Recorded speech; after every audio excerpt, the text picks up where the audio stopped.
गुरुदेव जय गुरुदेव जय गुरुदेव जय गुरुदेव नाम किसका जय गुरुदेव नाम किसका जय गुरुदेव नाम किसका जय गुरुदेव।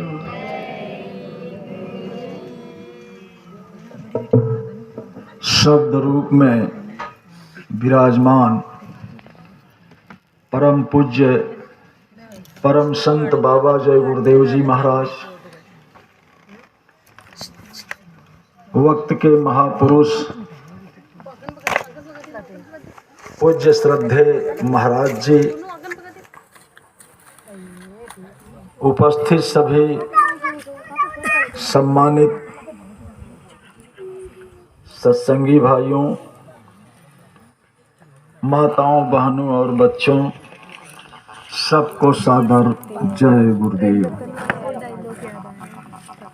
बड़े ही सौभाग्य का आज ये दिन है जो आप सबका दर्शन करने का, कि यह जय गुरुदेव नाम, ये बाबा जी जिनका फोटो लगा है, इनके शरीर का नाम जय गुरुदेव नहीं है। जय गुरुदेव नाम आपका भी नहीं, हमारा भी नहीं है। जय गुरुदेव नाम किसी भी आदमी, इंसान, पशु पक्षी का भी नहीं है। तो जय गुरुदेव नाम किसका है? उस परम पिता परमात्मा का, खुदा का, गॉड का, अल्लाह का, ईश्वर का, जिसको आप भी तमाम नामों से पुकारते हो। और आपकी धर्म पुस्तक में लिखा है, क्या लिखा है? कि हरि अनंत, हरि कथा अनंता, कहाँ ही सुना ही बहुविधि सब संता। कौन बताता है? संत बताते हैं। हरि अनंत, अगर हरि अनंत हैं तो अनंतो नाम भी होता है, लेकिन बताता कौन है? कोई संत बताएगा। बड़े ध्यान से समझे प्रेमियों, हरि के 1000 नाम ये आपके पुराणों में पहले से लिखा है। अच्छा, अब वो 1000 और अनंतो नाम क्या है? अगर आपसे पूछा जाए कि भाई वो हजारों अनंतों नाम क्या है, तो आप भगवान के 2-4 नाम तो जानते हैं, लेकिन बाकी हजारों अनंतों नाम का आप किसी बड़े विद्वान से पूछिएगा, किसी बड़े बड़े विद्वानों से पूछिए, उनको नहीं मालूम है।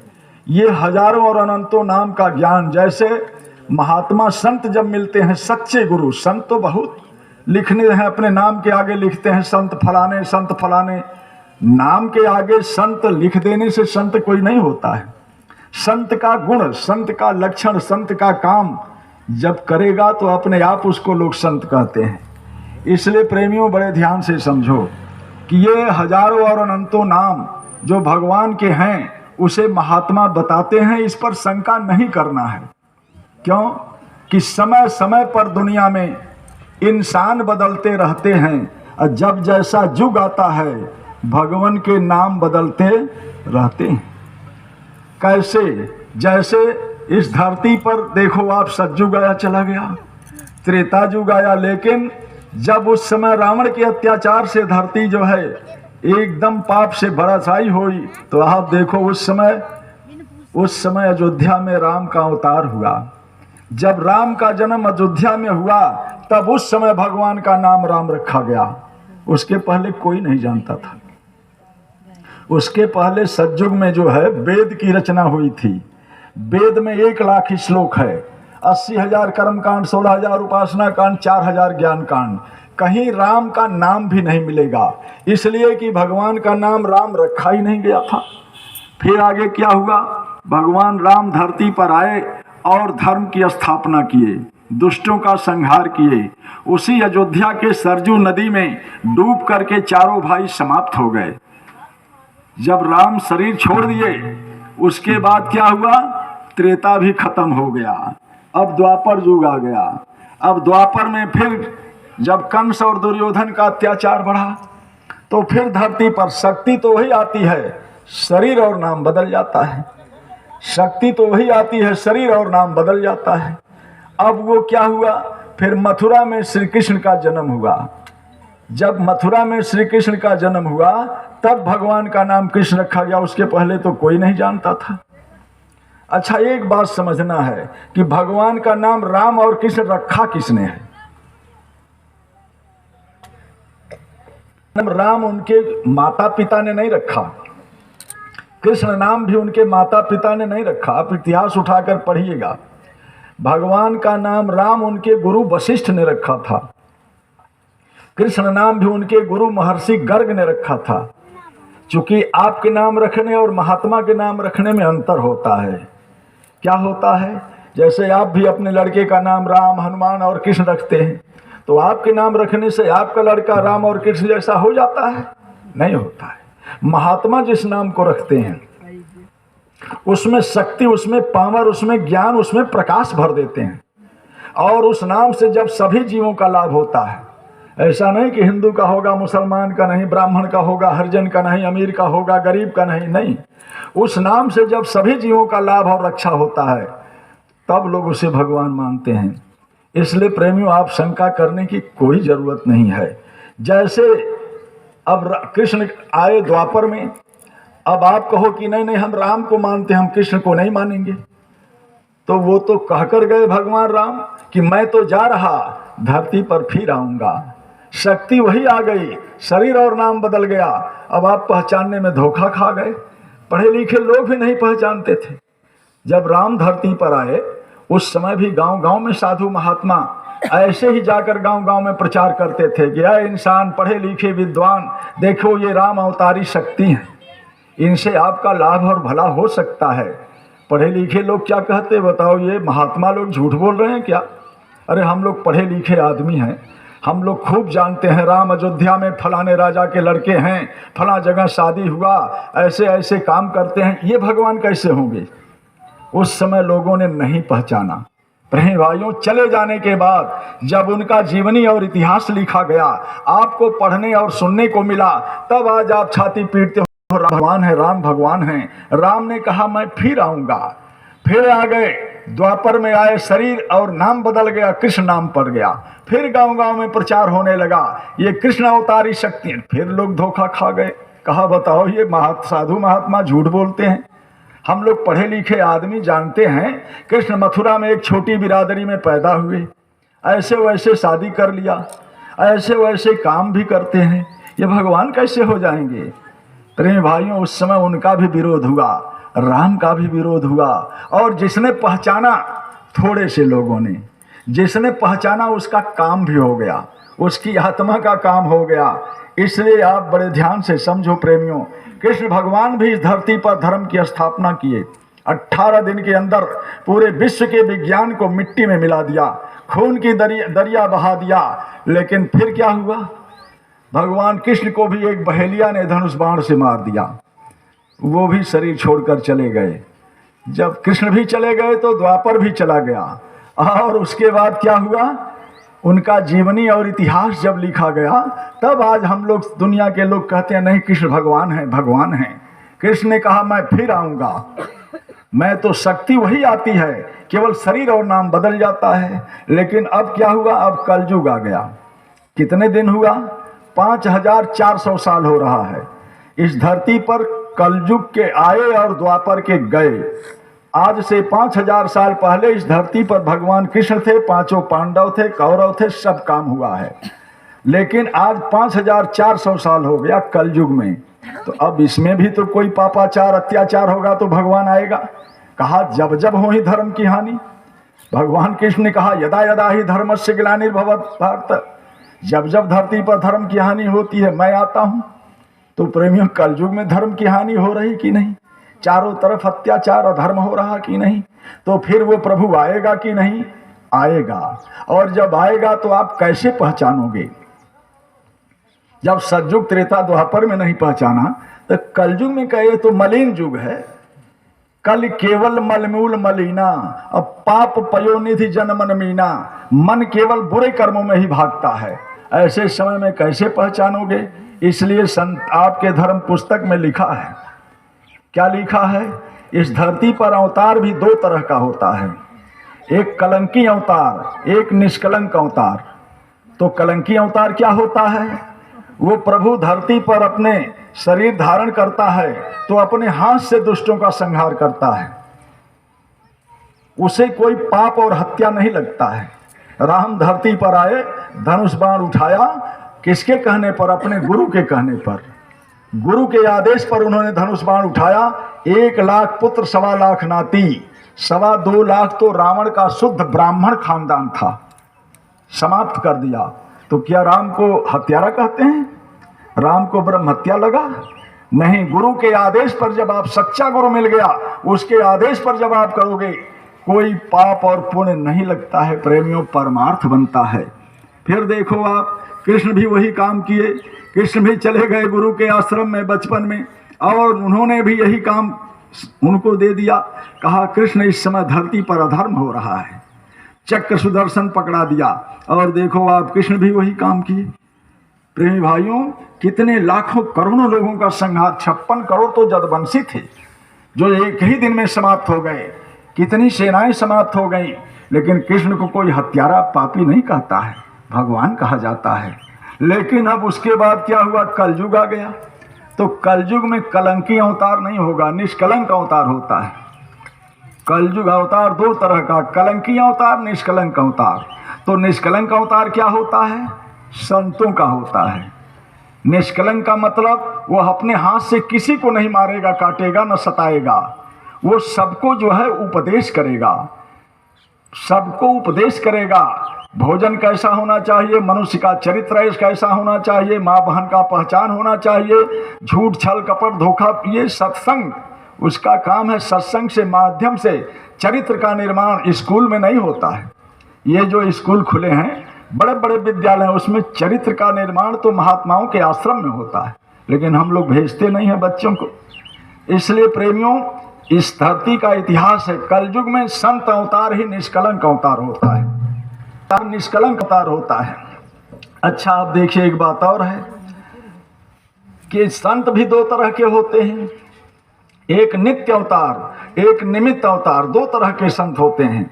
एक नित्य अवतार होते हैं, नित्य माने हमेशा धरती पर संत रहते हैं, और एक निमित्त अवतार होते हैं। वो जो है जब धरती पर इस तरह का पापाचार बढ़ जाता है तो अवतारी संत होते हैं। वो संत जो है सत्पुरुष सतलोक से अपना संत रूप धारण करके शरीर पर आते हैं, धरती पर आते हैं, वो अवतारी संत होते हैं। और वो धरती पर चारों तरफ घूम घूम करके इस जो है जीवात्माओं के कल्याण का उपदेश देते हैं। कितने लोग सोचते हैं ये महात्मा है तो क्या जरूरत इनको दौड़ने की, हर एक जगह बैठना चाहिए। नहीं, जो निमित्त संत आते हैं वो पूरे धरती पर लिखा है, घिरी बदरिया पाप की बरस दे अंगार, और संत न होते जगत में तो जल जाता संसार। इसलिए प्रेमियों, किसी तरह से शंका नहीं करना है। प्रथम अवतार कबीरदास का हुआ धरती पर, 700 साल हुआ। उसके बाद संतों का आना शुरू हो गया। इतने संत धरती पर आते गए, कबीरदास, रविदास, गुरु नानक, आप देखो राधा स्वामी, उसी श्रृंखला में ये बाबा जी का धरती पर अवतार हुआ था। 116 साल की उम्र तक इन्होंने आपकी सेवा किया। प्रेमी भाइयों, इन्होंने ही जय गुरुदेव नाम का स्थापना किया है, ये बाबा जी। क्यों? कि जितने संत आते हैं वो किसी का नकल नहीं करते हैं।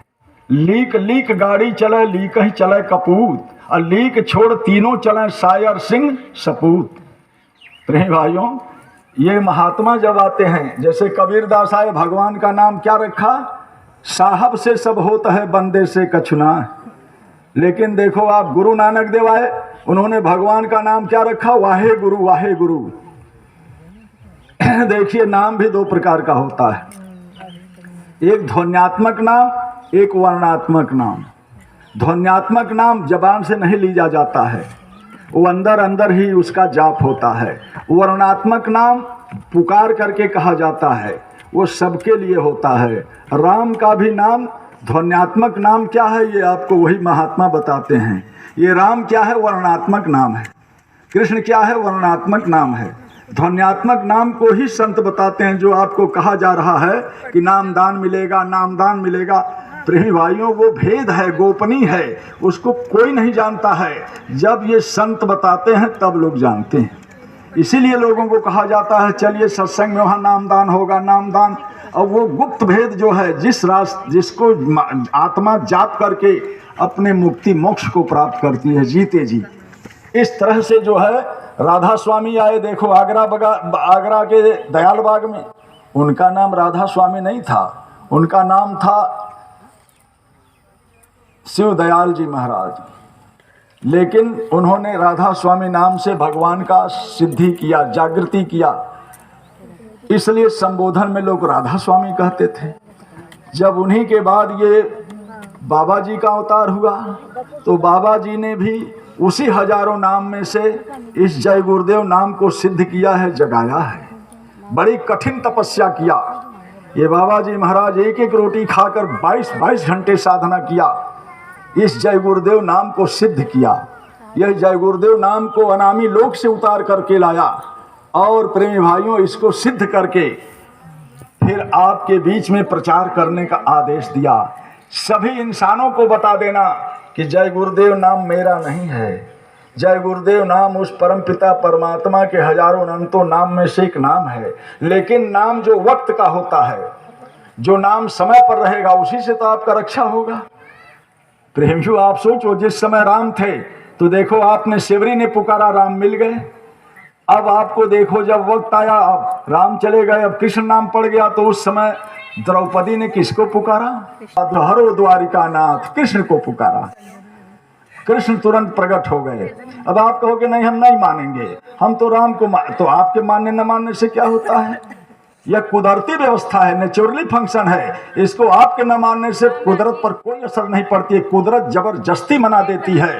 न मानने का परिणाम रावण ने भोग लिया, महात्मा की बात न मानने का परिणाम दुर्योधन ने, कंस ने, देखो आप महाभारत करा दिया। साधु अवज्ञा कर फल ऐसा, तो जय नगर अनाथ कर जैसा।